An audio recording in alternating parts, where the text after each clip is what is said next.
Yesterday, the Scots elected their regional parliament. The ruling Scottish National Party wants an absolute majority to force an independence referendum. It has long been going its own way with renewable energies and afforestation. The Scottish Forest Authority resides in the Sylvan House, a semicircular functional building on Corstorphine Road. Until recently, Joe O'Hara was their boss and jointly responsible for the unprecedented reforestation program. Scotland's climate protection plan calls for us to plant 100 square kilometers of new forest per year, and from 2025 even 150 square kilometers per year. For such a small country, I believe that this is a tremendous achievement that is unparalleled in the European Union, she says. Despite decades of afforestation, Scotland is still known for its wild, largely treeless highlands in the north, with their raised bogs, purple flowering heather, and incomparable views. But the country used to look very different. The last ice age ended 10,000 years ago. Scotland was then covered with a Caledonian forest, an impassable, cool, temperate rainforest that covered everything below 600 meters above sea level. Then came man, and with him the growing consumption of wood. For support posts and mines, as fuel for blast furnaces and heating systems, for ship and house construction, for trenches. After the First World War, Scotland was just 5% forested. From 1919, the Scots began the largest reforestation in the history of Europe. With it, Scotland has made an important contribution to protecting the climate to this day. And not only that, in Scotland, the share of renewable energies has also been rising steeply for 10 years. Obtained from wind and increasingly also from wave and tidal power plants. But let's go back to Aberdeen on July 29th in 2019. The BBC reports that Prince Charles has just opened Scotland's largest wind turbine in the far northeast. The Beatrice offshore wind farm consists of 84 wind turbines, which together have a capacity of 600 megawatts. They generate electricity for 450,000 households. Scotland accounted for 90% of electricity generation from renewables in 2019. Now it's probably 100%. Together with Norway, this is the best in Europe and far more than in the other parts of the United Kingdom. Scotland benefits from the optimal conditions for the production of wind power. A strong wind almost always blows on the rugged coasts. And while wind power projects on the mainland are provoking bitter resistance in England, the 5 million Scots welcome them, reports Kevin Keane, environmental correspondent for the BBC in Aberdeen. He says the Scots are extremely interested in wind turbines, for good reasons. They have huge open spaces far from the large cities. In addition, many offshore islands are ideal locations for wind power plants. And since such systems have paid off even without subsidies, investments in wind power have been booming here. A few years ago, the Scottish wind energy turbo ignited new types of offshore systems. Power plants not embedded in concrete in the seabed, as they are off the German and English coasts. No, far cheaper systems that float far out in the open sea, such as the Beatrice offshore wind farm. A similar system, only 3 times larger, is already under construction, says environmental correspondent Kevin Keane. And he says the Seagreen wind farm will supply 1.3 million households with electricity. Companies whose oil platforms in the North Sea are currently being dismantled are also involved. Scotland is vigorously increasing its production of wind energy, with the aim of exporting it too. We will build many more offshore plants in the next 10 to 15 years. Scotland will then become a major exporter of renewable energy. And our renewable energy will not only supply the British Isles, but also mainland Europe. A potential of 75 gigawatts of offshore wind energy alone could mobilize Scotland by 2050, say experts. This corresponds to the output of around 50 nuclear power plants. In addition, there are new wind turbines on the mainland as well, as more and more wave and tidal power plants. Renewable energies are set to become one of the main pillars of the Scottish economy. But there are still major challenges. Storage capacities must be created in order to replace the 2 ailing nuclear power plants in Scotland that guarantee the base load.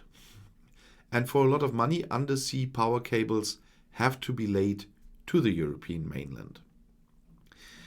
In 1919, a year after the First World War, the British government set up a forestry agency. The goal was, above all, to reforest the radically deforested Scotland, reports Joe O'Hara, who headed the agency for many years.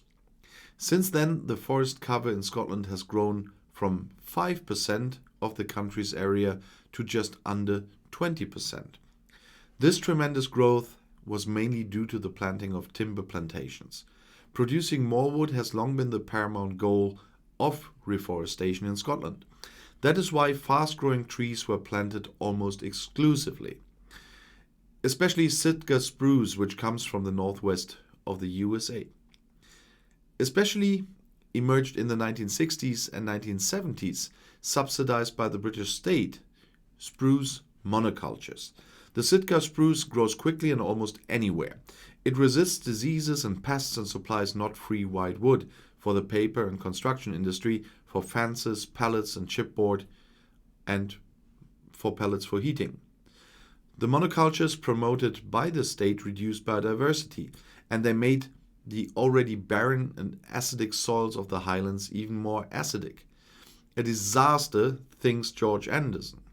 He is spokesman for the Woodland Trust Scotland, an environmental protection organization that aims to preserve and enlarge the country's natural forest. He says, unfortunately, trees were also planted in very valuable habitat, in our peat bogs, for example in the north of Scotland, in Rannoch Moor, a wide plain full of peat bogs and watercourses, completely unsuitable for agriculture. In order to be able to plant trees there, the moors were drained, with the result that they oxidized and released enormous amounts of carbon dioxide. It was only towards the end of the 20th century that the forest authorities realized the devastating effects of their reforestation strategy. They invested millions of pounds in clearing up the spruce monocultures in the moors, plugging drainage channels, and thus restoring the severely damaged peat bogs to some extent. Nowadays, in addition to the production of timber, the Forest Authority also has biodiversity and climate protection in mind, says ex-boss Joe O'Hara. Anyone who plants a forest today has to plant a large number of native deciduous trees. A fifth of the area must be reserved for clearings. Purely useful trees such as spruce are only allowed to grow on half of the area. Joe O'Hara speaks of multifunctional forests, and she says, I don't like to differentiate between productive forests and naturally growing forests that preserve biodiversity. No, we can do both in the same forest. And most of the newly planted forests in Scotland will be multifunctional. In times of climate destruction, wood embodies the future, especially in the construction industry, says O'Hara. Mankind can no longer produce more and more cement and steel and thus blow more and more climate-damaging gases into the atmosphere. And she says we need more wood in our buildings instead of steel and concrete. We have to build with wood from our forests. Large amounts of carbon are then stored in this wood.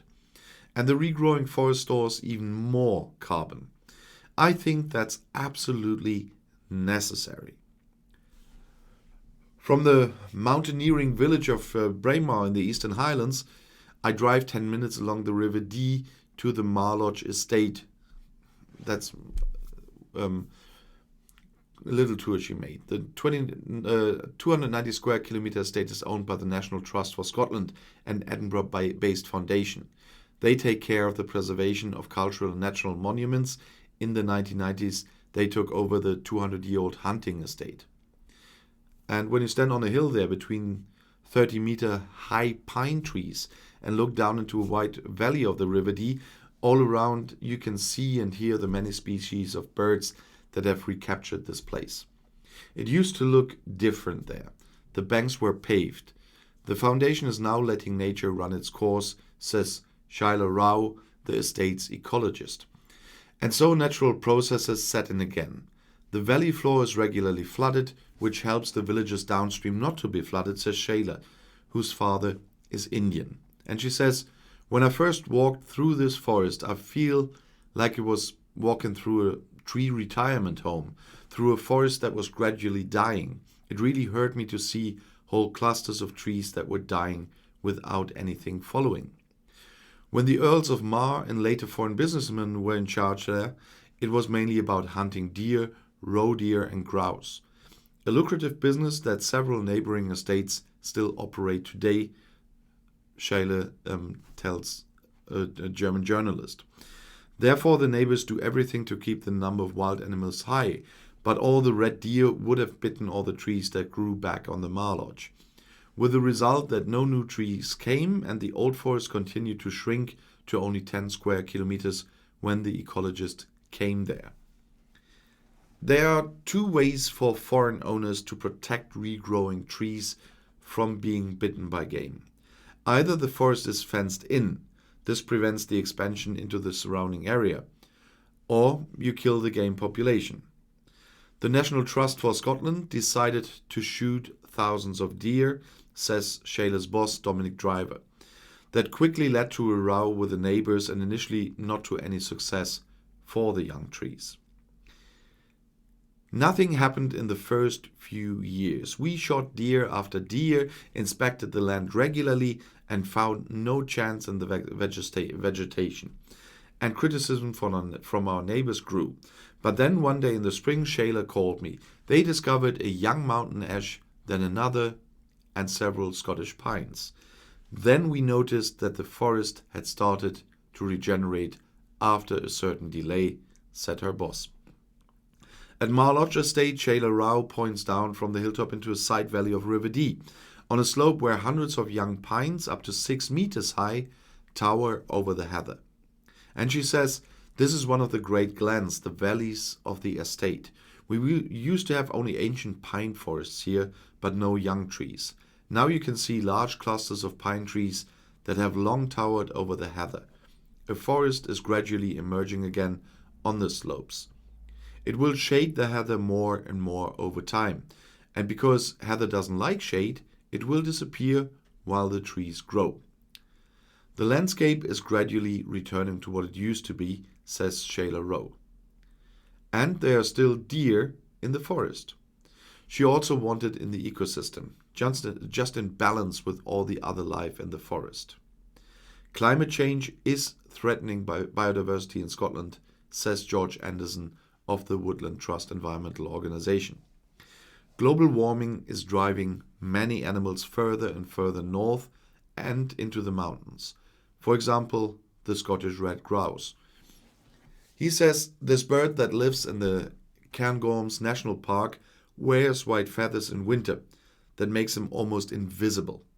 However, if there is no snow, and it is more and more common, ptarmigan are easy to spot on the brown underground of the mountain slopes. Meanwhile, climate change has pushed the red grouse all the way up into the mountains. And like other animals that already live in the most extreme regions, it has no further options. Despite all the reforestation, Scotland's forests are also threatened. Bark beetles attack the spruce monocultures, weevils attack the pines. The so-called Dutch elm disease, a fungal disease, has wiped out almost all elms. Another fungus affects Scotland's large trees. Always new mushrooms, complains Nick Marshall, managing director of a small association in the wood industry. And he says, the worst of all was the ash dieback at the moment, a fungal disease that came to the UK from the mainland maybe 5 years ago and is now spreading to Scotland. Many ash trees die. We hope at least some of them survive. The ash is a beautiful tree that is very common in Scotland. If the ash disappears, it will have catastrophic effects not only on the furniture industry, but also on our forests and the habitat of many animals here. The sensitive ecosystem of Scotland obviously needs consistent environmental and climate protection laws, as they apply in the EU but not in Scotland since Brexit. However, a committed civil society, the ruling Scottish National Party, SNP, and the Greens have created a new institution called Environmental Standards Scotland.